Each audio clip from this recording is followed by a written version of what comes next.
오늘 본문 말씀이 출애굽기 4장인데요. 이 출애굽기 4장은 하나님께서 모세를 부르시는 내용이 소개되어 있습니다. 하나님께서 애굽에서 종생활하고 있는 이스라엘 백성들의 그 부르짖음을 들으시고 그들을 출애굽시키기 위해서 이제 모세를 부르시는데요. 그 과정에서 하나님께서 모세에게 노하시는 장면이 이 4장에 기록이 되어 있고요. 그리고 바로 뒤이어서 하나님께서 모세를 죽이시려고 하는 장면도 나옵니다. 자, 왜 하나님께서는 모세에게 노하셨고 또 죽이시려고까지 하셨을까? 이것을 이 시간 함께 살펴보도록 하겠습니다. 오늘 본문 바로 전장인 이 출애굽기 3장을 보면 하나님께서 모세에게 나타나시는 장면이 나오는데요. 하나님께서 떨기나무 불꽃 가운데 모세에게 나타나셔서 모세에게 자신을 소개해 주시며 출애굽의 계획을 말씀해 주셨습니다. 애굽에 가서 이스라엘 장로들을 만나 어떤 말을 해야 할지도 알려주셨고 또 애굽 왕 바로에게는 어떤 말을 해야 할지 그리고 심지어는 그런 말씀을 전한 이후에는 어떤 일들이 있게 될지까지도 하나님께서는 굉장히 자상하고 상세하게 모세에게 말씀해 주셨습니다. 그런데도 모세가 핑계를 대면서 애굽 가기를 두려워하고 주저하죠. 모세가 어떤 핑계를 댔느냐? 하나님이 자신에게 나타나셨다는 사실을 이스라엘 백성들이 믿지 않을 것입니다. 이 핑계를 대요. 하나님이 저에게 나타나셨다는 것을 이스라엘 백성들이 믿지 않을 것입니다. 그러면서 주저하자 하나님께서는 그때 모세에게 두 가지 이적을 그 자리에서 보여주시죠. 첫 번째 이적은 뱀의 이적입니다.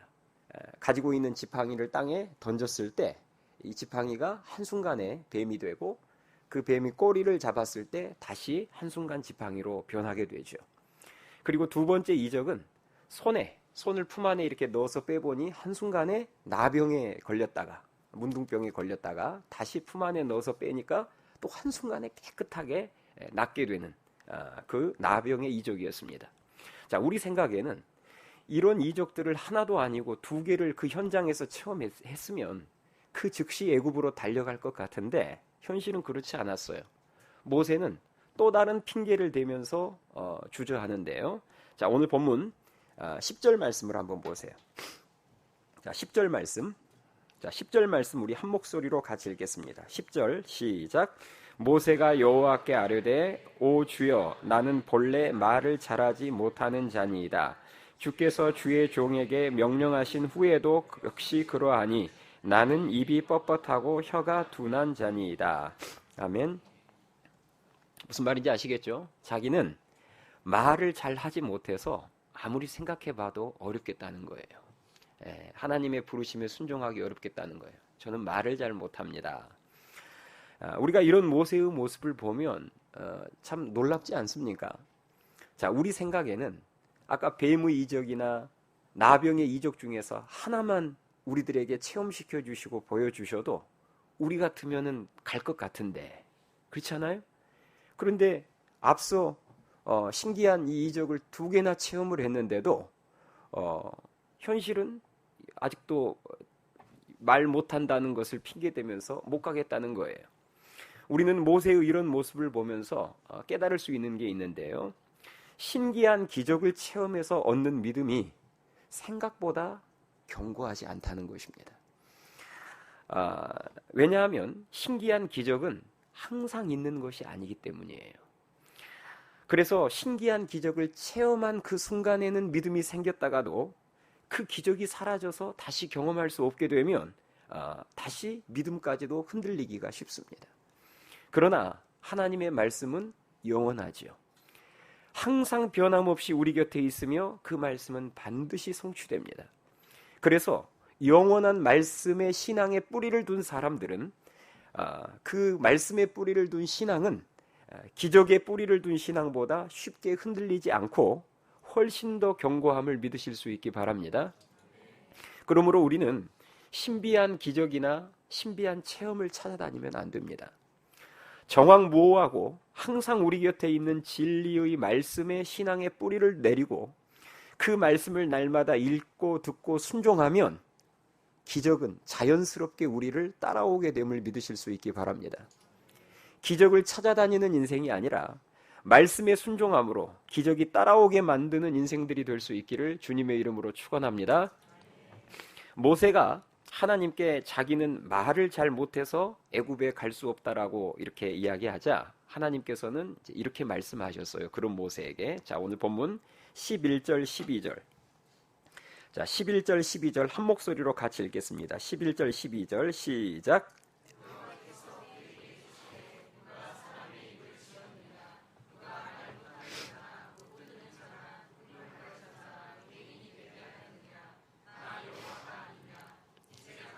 내가 내 입과 함께 있어서 할 말을 가르치리라. 아멘. 자, 무슨 말인지 여러분 아시겠죠? 모세에게 없는 그 능력이 모세와 함께 하시는 하나님께 있다는 것입니다. 그래서 이미 할 말을 모세에게 하나님이 가르쳐 주었고 앞으로도 할 말을 가르쳐 줄 테니까 쓸데없는 걱정 말고 애굽으로 가라는 말씀이에요. 자, 이렇게까지 하나님께서 말씀하셨는데도 모세가 또 버티면서 움직이지를 않습니다.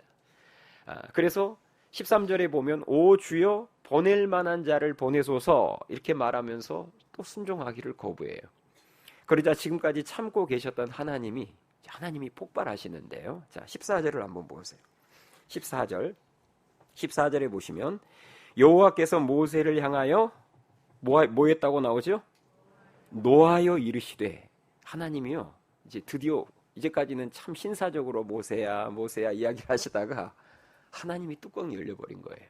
하나님께서 노하셨어요. 그리고 뭐라고 말씀하셨냐면 이르시되 레위 사람 내 형 아론이 있지 아니하냐 그가 말 잘하는 것을 내가 아노라 그가 너를 만나러 나오나니 그가 너를 볼 때에 그의 마음에 기쁨이 있을 것이라 하면서 쭉 말씀을 하세요.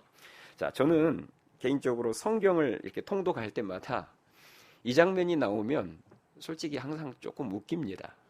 예. 하나님께서 처음에는 모세에게 정말 이 3장부터 보면 처음에는 정말 자상하고 친절하게 말씀을 하셨거든요. 이적도 보여주시고. 그런데 모세가 계속해서 핑계를 대면서 못 가겠다는 말만 보낼 사람을 보내소서 하면서 이런 말만 계속 반복을 하자 하나님도 폭발해 버리신 거예요. 아마 하나님과 대화를 했던 하나님과 이야기를 나눴던 성경에 나오는 수많은 인물들 중에서 처음에는 좋은 분위기 속에서 이야기를 시작했다가 하나님을 이렇게 폭발하게 만든 사람은 아마 모세밖에는 없을 것 같아요. 하나님께서 지금 모세에게 왜 노하셨습니까? 하나님께서 이미 충분히 만나주셨고 3장에서부터 만나주셨잖아요. 지금 오늘 본문은 이미 4장 이제 중간으로 넘어가고 있는데 3장부터 여러분들이 읽어보시면 아실 거예요. 이미 하나님께서 충분히 만나주셨고 충분히 말씀해 주셨고 충분히 이적들까지 보여주셨는데도 모세의 믿음이 성장하지 않고 있기 때문이었습니다. 계속 듣고 보았는데도 계속 순종하지 않고 있잖아요. 이것은 오늘날도 마찬가지입니다. 하나님께서 예배를 통해서 기도회를 통해서 성경 공부를 통해서 수련회를 통해서 많은 말씀들을 가르쳐 주셨고 충분한 은혜를 주셨는데 그동안 충분한 많은 기도의 응답도 주셨는데 그럼에도 불구하고 믿음의 성장이 없이 아직까지도 그 말씀에 순종하지 못한 채 늘 제자리에 머물러 있으면 하나님은 어느 순간 노하십니다. 하나님이 우리에게 은혜를 주신 이유는 우리의 믿음의 성장을 원하시기 때문이에요. 믿음의 성장을 원하시고 믿음의 성장을 기대하시면서 은혜를 부어주시는 거예요. 부모가 자녀의 성장하는 모습 보기를 원하는 것처럼 그 자녀의 성장하는 모습을 기대하고 원하면서 자녀에게 쏟아붓고 그 수고를 하는 거죠. 부모들이. 그렇지 않아요? 그런데 아무리 쏟아붓고 헌신을 해도 내 자녀가 조금도 성장하지 않고 있다. 그러면 부모 마음 무너지지 않겠습니까? 하나님도 마찬가지예요. 우리 믿음이 성장하는 모습을 보기를 원하십니다. 그걸 기대하면서 계속 은혜를 부어주시는 거죠. 그런데 만약에 그것을 기대하는 마음으로 하나님이 우리에게 계속해서 은혜를 공급해 주시는데 그때마다 계속해서 은혜만 받아 먹고 뒤돌아서면 또 다른 새로운 은혜만을 구하지 말씀에 대한 순종은 없고 믿음의 성장이 없으면 하나님은 어느 순간 노하십니다. 우리의 진정한 간증은 성장한 믿음의 모습을 하나님께 보여드리는 것임을 믿으실 수 있기 바랍니다. 하나님이 모세에게 나타나셔서 애굽으로 가라고 말씀하심으로 이제 하나님의 결제가 났어요. 하나님의 결제가 났을 때는 그 결제 안에 모세의 부족한 부분에 관한 계획까지도 다 포함되어 있다는 사실을 우리들은 놓쳐서는 안 됩니다. 모세보다 모세를 더 잘 알고 계시는 분이 하나님이시잖아요. 모세에게 있는 것과 없는 것, 모세가 잘하는 것과 못하는 것, 그 모든 것을 다 하시는 하나님께서 모세에게 애굽으로 가라고 하셨을 때는 모세에게 없는 것이나 모세가 못하는 것에 대한 대책까지도 하나님은 이미 다 준비해 놓으셨다는 말씀입니다. 만일 우리가 이 사실을 놓치고 모세처럼 계속해서 지금 현실적인 조건만 따지고 계산기만 누르고 있으면 출애굽 시기만 늦어질 뿐이에요. 중요한 것은 하나님의 결제입니다. 그 일이 하나님의 뜻이 확실하고 지금이 하나님의 때가 확실하다면 내가 보기에 준비가 부족해 보이고 계산이 나오지 않더라도 그냥 가야 합니다. 그것이 믿음이고 그렇게 믿음의 첫 발을 내디디면 그때부터 요단강이 갈라지며 도우시고 채우시는 하나님의 은혜와 능력을 경험할 수 있음을 믿으실 수 있기 바랍니다. 오늘 본문 말씀을 보시면 모세가 드디어 하나님의 뜻에 순종해서 애굽으로 향하거든요. 애굽으로 향할 때 하나님께서는 앞서 행하시면서 모세의 필요와 부족함을 다 채워주시는데요. 먼저 장인 이드로가 모세의 애굽행을 허락하도록 하나님이 역사하세요. 그래서 장인 이드로에게 쉽게 결제를 받습니다. 그리고 다음으로는 말 잘하는 아론을 하나님께서 찾아가서 모세를 도우라고 하나님께서 명하심으로 말미암아 아론이 모세와 합류하게 됩니다. 동역자를 하나님께서 붙여주시는 거죠. 그리고 애굽에 있는 이스라엘 백성들이 모세와 아론이 전하는 말들을 잘 듣고 따르도록 하나님께서는 모세와 아론보다 앞서 행하셔서 애굽에 있는 백성들의 마음을 준비시켜 놓으셨음을 믿으실 수 있기 바랍니다. 그 내용이 오늘 본문 뒤에 이어져요. 시간 관계상 제가 보지 않겠습니다만은 이따 여러분들이 집에 가서 읽어보시면 아실 거예요. 자, 이처럼 하나님의 사인에 따라서 믿음의 발을 내디디면 그때부터 도우시고 채우시는 하나님을 경험할 수 있습니다. 저는 그런 경험들을 인생을 살아오면서 그런 큰 경험들을 몇 번 했지만 그중 하나가 바로 결혼할 때예요. 과거에 결혼할 때도 제가 이런 역사를 경험했습니다. 당시 저의 상황과 준비만 놓고 보면 저는 전혀 결혼할 상황이 아니었거든요. 제가 결혼할 때 저는 신학생이었습니다. 집도 없었고 모아둔 돈도 없었고 심지어는 사역지까지 없었어요. 돈 들어갈 일만 많았던 신학생이었습니다. 그런데 하나님의 사인은 지금이 결혼할 때라는 것이었어요. 하나님의 사인은 제가 보면 아무리 제 상황은 결혼할 상황이 아닌데 그렇게 반대했던 아내의 집에서 오케이 사인이 떨어지는 것입니다. 배우자 될 사람도 당시 제가 교제하고 있는 제 아내도 확실한 하나님의 뜻이었고 양가 부모님의 이제 허락까지도 다 난 상태예요. 그런데 만약에 제가 그때 하나님께서 분명히 지금이 그때다라고 사인을 결혼할 때라고 사인을 주셨는데 만약에 제가 오늘 본문에 나오는 모세처럼 지금 나의 상황과 조건들만 보면서 아이고 그래도 신학교는 졸업하고 결혼해야죠. 하나님 또 그래도 집은 아주 작은 집이라 할지라도 그래도 집과 사역지는 좀 마련해 놓고 결혼해야죠. 그렇게 제가 만약에 계속 이런저런 핑계를 대면서 결혼 못하겠다고 버텼다면 어떻게 됐을까요? 그렇게 계속 버텼다면 어떻게 됐을까요? 아마도 저희 집 첫째가 이제 한 2-3살 정도 됐을 거예요. 그렇지 않겠어요? 제가 만약에 계속 하나님 아직 준비가 안 됐습니다. 저는 집을 장만해야 합니다. 저는 사역지가 있어야 되고 결혼을 하려면 적어도 이 정도의 돈은 모아둬야 합니다. 계속 버텼다면 지금 첫째가 이제 한 2살 아마 오늘 신생아 축복기도 할지도 모릅니다. 저희 집 첫째입니다 하고 아니면 결혼을 아예 못했을 수도 있죠. 기다리다가 제 아내가 마음이 이제 돌아서서 준비가 부족해도 하나님이 가라고 하시면 가는 것이 믿음이고, 준비가 다 된 것처럼 보여도 하나님의 사인이 없으면 기다리는 것이 믿음임을 믿으실 수 있기 바랍니다. 그래서 제가 그동안 청년 목회를 하면서, 제가 부교육자 때 청년 목회를 제일 많이 했거든요. 그리고 하늘씨앗교회 초창기도 대부분 성도들이 청년들이었으니까요. 제가 청년 목회를 하면서 이런 조언을 많이 해주었습니다. 오늘 본문에 나오는 모세와 같은 청년들을 제가 꽤 많이 만났거든요. 만나고 있는 사람이 하나님의 뜻이 분명하고, 그리고 양가 허락까지도 다 났고, 누가 봐도 지금이 결혼할 타이밍인데 현실을 따지면서 지금은 결혼할 수 없다는 거죠. 목사님, 결혼하려면 그래도 작더라도 내 집 하나는 있어야 되잖아요. 또 둘 다 직장은 있어야죠. 이 정도 돈은 마련해 놔야죠.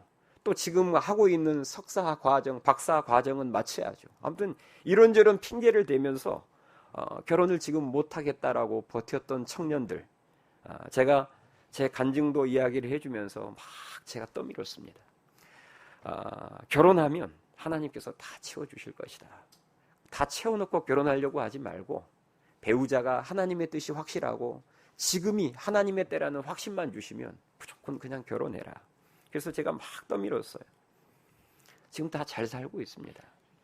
예. 미루면 자식만 늦게 태어날 뿐. 예. 그냥 순종하면 하나님께서 다 알아서 다 채워주시고 도우시는 역사가 있었음을 제가 제 삶뿐만 아니라 청년들의 모습을 통해서도 많이 봤어요. 그러므로 그 일이 하나님의 뜻이고 지금이 하나님의 때라는 사인이 분명하면, 조건이 다 갖춰지지 않더라도, 계산이 다 나오지 않더라도 믿음의 첫 발을 힘차게 내딛는 모습을 하나님께 보여드림으로 하나님을 기쁘시게 해드리는 우리 모두가 될 수 있기를 주님의 이름으로 축원합니다. 자, 이제 모세는 장인 이드로에게 허락을 받고 가족들을 데리고 애굽으로 떠나는데요. 애굽으로 떠나는 그 과정을 보면 이해하기 힘든 굉장히 이상한 장면이 오늘 본문에 하나 등장합니다. 그게 뭐냐면, 모세가 하나님의 명령에 순종해서 가족들을 이끌고 애굽으로 가는 도중에 하나님께서 갑자기 나타나셔서 모세를 죽이려 한 그 모습입니다. 자, 오늘 본문 24절에 그 모습이 나오는데요. 24절 보세요. 24절에 보시면 모세가 길을 가다가, 자 이제 애굽으로 떠나는 거예요. 길을 가다가 숙소에 있을 때에 여호와께서 그를 만나사 그를 뭐하려 하신지라? 죽이려 하신지라. 여러분 좀 이상하지 않습니까? 모세가 애굽에 안 가겠다는 것도 아니고 지금 말씀에 순종해서 애굽으로 가는 도중인데 하나님이 갑자기 나타나셔서 모세를 죽이려고 하시는 거예요. 여러분이 이 모습을 보면서 야, 하나님도 뒤끝 장난 아니다, 이렇게 해석을 하시면 안 됩니다. 지금 앞에서 분노한 것이 아직도 덜 풀려서 지금 뒤끝 장렬하신 게 아니에요. 이게 도대체 어떤 사건일까? 자, 이 사건을 해석하는데 결정적인 단서가 되는 내용이 그 다음 절에 나옵니다. 자, 오늘 본문 25절, 26절을 보겠습니다. 자, 하나님이 모세를 죽이려고 했을 때 모세의 아내가 어떤 행동을 취해요? 그러자 하나님께서 죽이려고 하다가 이제 모세를 살려주시는데요. 한번 봅시다. 25절. 자, 하나님이 모세를 죽이려고 하셨을 때 25절, 십보라는 모세의 아내예요. 십보라가 돌칼을 가져다가 그의 아들의 포피를 베어 그의 발에 갖다 대며 이르되 당신은 참으로 내게 피남편이로다 하니 여호와께서 그를 놓아주시니라. 그때의 십보라가 피남편이라 함은 무엇 때문이었더라? 할례 때문이었더라. 자, 하나님께서 모세를 죽이려고 했을 때 모세의 아내인 십보라가 분위기 파악을 한 거예요. 왜 하나님이 지금 남편을 죽이려고 한지를 십보라가 분위기 파악을 했어요. 그리고 바로 칼을 가져다가, 그때는 뭐 오늘날 칼이 아니라 돌칼이죠. 돌칼을 가져다가 아들에게 할례를 행한 것입니다. 그러면서 고백하기를 모세에게 당신은 내 피남편이다, 그렇게 이야기를 하죠. 여기서 피남편이라 이 말은 피를 보게 한 남편이라는 그런 말입니다. 이렇게 십보라가 돌칼을 가져다가 바로 그 자리에서 피를 흘리면서 아들에게 할례를 행하니까 하나님께서 모세를 살려주시는 거예요. 자, 이게 여러분 무슨 내용인지 이해되세요? 아시다시피 이스라엘 백성들은 그들이 하나님 언약 백성이라는 징표로 남자들은 태어나면 8일 만에 뭘 하죠? 할례를 행했습니다. 할례는 오늘날로 말하자면 포경수술이에요. 창세기 17장을 보면 하나님께서 아브라함에게 나타나셔서 하나님의 백성들은 난지 8일 만에 반드시 할례를 행할 것을 명하셨습니다. 이것은 선택사항이 아니라 반드시 해야 될 의무예요. 하나님의 언약의 백성이라면. 자, 그렇다면 모세의 아들 역시 태어난 지 8일 만에 뭘 했어야 맞아요? 할례를 했어야 맞습니다. 그런데 모세의 처가 쪽이, 그 십보라 집안이 이방인 집안이에요. 그렇기 때문에 모세가 아들에게 할례 행하는 것에 대해서 그동안 십보라가 반대했던 것 같아요. 여러분, 이해는 되죠? 이방인들 입장에서 보자면, 하나님도 모르고 하나님의 언약도 모르는 사람 입장에서 보자면, 아니, 세상에 태어난 지 8일밖에 안 되는 깐난이 포경 수술을 하면서 막 피가 뚝뚝 떨어지게 만들면 이해가 안 되는 거죠. 받아들일 수 없는 거죠. 그래서 당연히 십보라 입장에서는 그렇게 아들에게 칼대고 싶지 않았겠죠. 또 모세 역시도 그 문제를 그렇게 대수롭게 여기지 않고 아내 십보라의 의견대로 그냥 덮어두었던 것으로 보입니다. 그런데 하나님께서 애굽으로 가는 도중에 이 문제를 지적하고 나오시는 거예요. 자, 여기서 그러면 질문이 또 하나 생겨요. 그러면 하나님께서는 왜 이제까지는 모세의 아들 할례 문제를 그대로 방치하고 놔두셨다가 지금 애굽으로 가는 시점인 지금에야 새삼스럽게 그 문제를 심각하게 꺼내시느냐 하는 것입니다. 이 문제가 발생하죠. 그럴 거면 8일째 할례를 안 했으면 9일째 되는 날 나타나셔서 모세를 죽이려고 하셨어야지. 왜 이제까지는 아무 말 없으시다가 할례 안 한 것에 대해서 애굽으로 가려고 할 때 이 타이밍에 갑자기 나타나셔서 이 문제를 꺼내시면서 심각하게 여기시면서 모세를 죽이려 했느냐 하는 것입니다. 여러분, 이유는요, 모세가 이제는 이전의 모세가 아니기 때문입니다. 얼마 전에 호렙산에서 하나님을 깊이 있게 이제는 만났고 하나님을 이제는 깊이 있게 체험했기 때문입니다. 하나님에 대해서 알지 못했을 때는, 그죠? 호렙산에서 하나님을 만나기 전까지는 모세 역시도 하나님을 잘 알지 못했어요. 하나님에 대해 잘 알지 못했을 때는 할례를 행하지 않았던 것이 용서가 됐습니다. 왜냐하면 잘 모르니까. 그런데 이제는 상황이 달라졌어요. 호렙산에서 하나님을 직접 대면하고 이야기를 나눴고, 그래서 하나님의 뜻을 알게 되었고 신비한 체험을 했습니다. 이렇게 많은 은혜를 받았음에도 불구하고 마땅히 행해야 될 할례를 행하지 않고 있자 하나님께서 엄하게 회초리를 드시고자 했던 거예요. 또 이전의 모세는 그저 광야에서 양을 치는 목자였습니다. 그렇죠? 호렙산에서 하나님을 만나기 전까지의 모세는 그냥 미디안 광야에서 양을 치는 목자였어요. 그런데 이제는 이 출애굽기 3장에서 떨기나무 불꽃 가운데 나타나신 하나님을 만난 이후부터는 이제는 더 이상 미디안 광야에서 양을 치는 목자가 아니에요. 하나님으로부터 사명을 받은 자입니다. 어떤 사명을 받았어요? 이스라엘 백성들을 출애굽시키라는 이스라엘의 지도자 사명을 받은 사람입니다. 그러면 여러분, 목동이었을 때와 지도자였을 때는 이제 다른 거예요. 앞으로 백성들에게 하나님의 율법을 전달하고 하나님의 율법을 가르쳐야 될 지도자가 이제 되었기 때문에 이제는 모세부터 율법을 철저하게 잘 지켜야 했던 것입니다.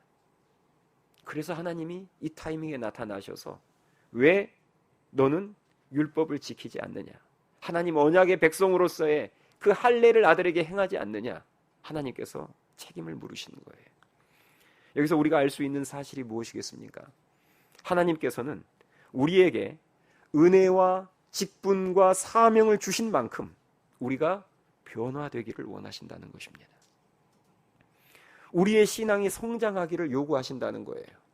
우리에게 은혜를 주시고 어떤 직분을 주시고 사명을 주셨을 때는 절대 그냥 주신 것이 아닙니다. 초신자 때는, 자, 내가 교회에 나와서 예수님을 믿은 지 얼마 되지 않는 초신자 때는 성도로서 마땅히 해야 될 의무를 다 하지 않아도 하나님이 책임을 묻지 않아요. 그때는 다 용서해 주십니다. 얼마든지 기다려 주셔요. 왜? 모르니까. 초신자니까. 그러나 교회를 다닌 지 벌써 이제 10년이 되고 20년이 되었는데도 삶의 변화가 없다면 아직도 성도로서 해야 할 의무를 다하고 있지 않다면 하나님은 이제는 달리 대하십니다. 여러분, 우리도 마찬가지 아니에요? 어린 자녀가 부모에게 마땅히 해야 될 도리를 다하지 않는 것은 얼마든지 용서 가능하고 기다려줄 수 있습니다. 왜냐하면 아직 애니까요. 아직 모르니까요. 그런데 대학교를 다니는 다 큰 자녀가, 이제 배울 만큼 배우고 충분히 알만한 자녀가 여전히 철없는 짓을 하고 다니고 자녀로서의 도리를 다하지 않으면 그것은 가만히 둘 수 없는 것입니다. 맞죠? 똑같이 잘못을 해도 3살짜리가 잘못한 것과 22살짜리가 잘못한 것은 이건 다른 거예요. 똑같이 취급할 수 없는 겁니다. 야고보서 4장 17절에 보니까 하나님 말씀하시기를 사람이 선을 행할 줄 알고도 행하지 아니하면 죄니라 이렇게 나와 있어요. 모를 때는 상관없어요. 모르니까 하나님도 봐주시는 거예요. 그런데 이제 알 만큼의 은혜를 받았고 알 만큼 하나님을 경험했으면 그때는 하나님께서 엄하게 책임을 물으신다는 거죠. 제가 이 부분에 대해서 하나님께 감사하는 게 있습니다. 그것은 바로 우리 교회가 올해부터 선교의 지경도 더 넓히고 노방전도도 시작했다는 거예요. 개척한 지 여러분 이제 13년이나 지났습니다. 개척한 지 13년이나 지났으면 이제는 개척교회 기억자도 보이면 안 돼요. 13살이나 됐어요. 그러면 하나님께서 지난 13년 동안 우리 하늘씨앗교회에 얼마나 많은 은혜를 부어주셨습니까? 그러면 우리는 은혜를 많이 주셨습니다 하고 간증하고 박수만 치고 있을 게 아니라 하나님이 우리에게 그렇게 많은 은혜를 부어주셨을 때는 기대하는 게 있는 거예요. 13년 동안 그렇게 은혜를 많이 부어줬으면 그래도 이제는 너희 믿음이 이 정도 성장해야 되지 않겠니? 이 정도의 열매는 보여줘야 되지 않겠니? 하는 하나님의 기대가 있단 말입니다.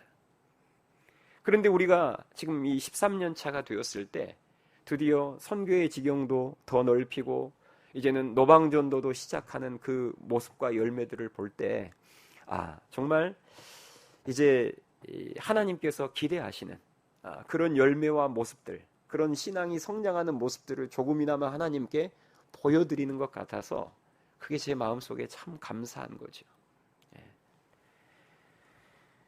하나님께서 올해 2023년도 우리 하늘씨앗교회에 참 많은 은혜를 부어주시지 않으셨습니까? 동의하시면 아멘 하세요. 참 많은 은혜를 지난 9개월 동안 부어주셨잖아요. 그러면 여러분, 우리가 기억해야 될 것은 하나님께서 지난 9개월 동안 우리들에게 참 많은 은혜를 부어주셨다라고 기억하고 간증만 할 것이 아니라 이제는 그 9개월 동안 부어주신 은혜에 대해서 책임도 물으신다는 사실을 기억해야 돼요. 함께 기억해야 합니다.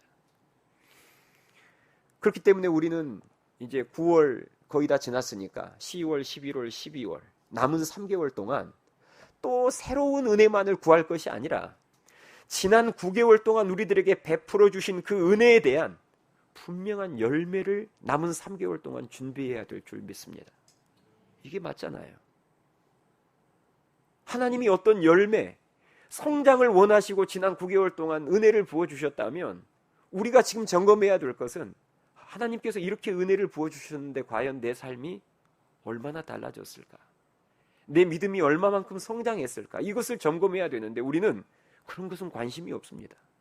우리가 관심 갖는 것은 뭐냐면 또 새로운 은혜, 또 더 큰 은혜. 하나님 입장에서 답답하죠.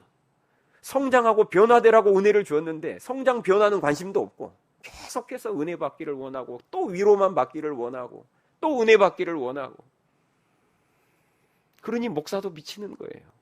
변화될 생각은 안 하고 또 새로운 은혜, 또 더 큰 은혜. 은혜를 사모하는 게 나쁘다는 말이 아닙니다. 왜 하나님이 이런 은혜를 부어주시는지 그것을 놓치면 안 된다는 거예요. 우리가 믿는 하나님은 우리에게 그 다른 어떤 것보다 믿음의 성장을 요구하시는 하나님이십니다. 우리의 믿음이 성장하는 모습을 보기를 가장 원하세요. 바라기는 그동안 배우고 알았던 것들을 여러분들이 배우고 알았던 것들을 힘써 지키고 행하여서 말씀 안에서 더욱더 아름답게 변화된 모습을 그리고 더 견고해진 믿음의 모습을 하나님께 보여드리는, 우리 이제 12월 말에 있을 송구영신 예배 때 하나님, 제가 부족하지만 올 한 해 하나님이 주신 은혜에 대해서 제가 이런 열매를 맺었습니다.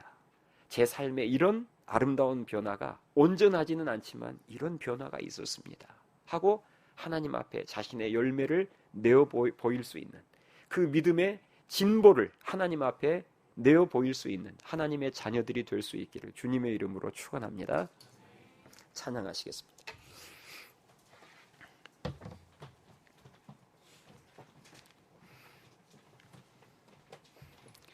우리 오늘 주신 말씀을 생각하면서 이 믿음 더욱 굳세라. 하나님, 제 삶 가운데 큰 믿음의 역사가, 그리고 믿음의 성장이 있기를 원합니다 하는 마음으로 우리 찬양합시다.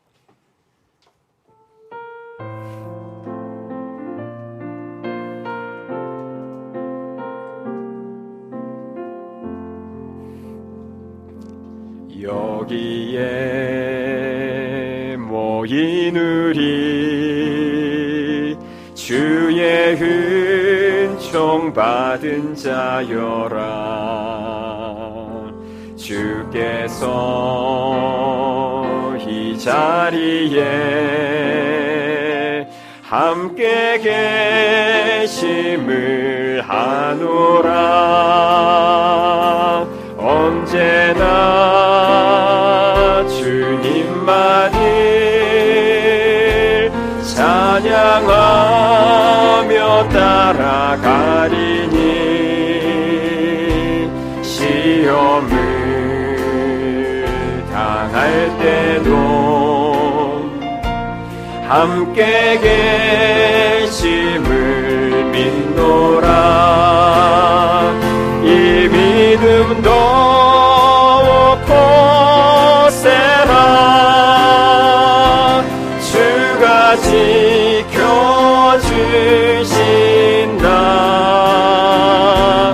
어두운 밤에도 주의 밝은 빛 인도하여 주신다. 주님이 뜻하신 일, 뜻하신 일 헤아리기 어렵더라도,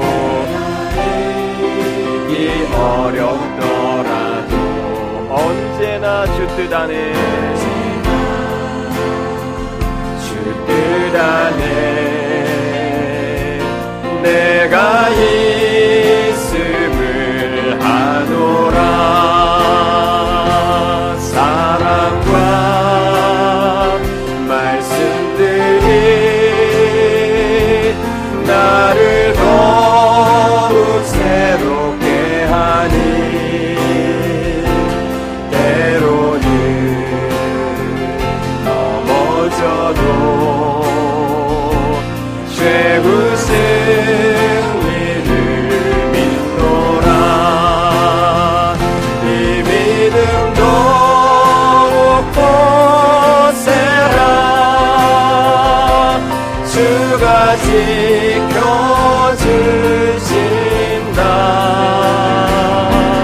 어두운 밤에도 주의 밝은 빛 인도하여 주. 이 믿음도 굳세라. 더욱 굳세라. 주가 지켜주신다. 켜주신다. 어두운 밤에도 주의 밝은 빛 인도하여 주. 이 믿음도 굳세라. 이 믿음도 굳세라. 주가 지켜주신다.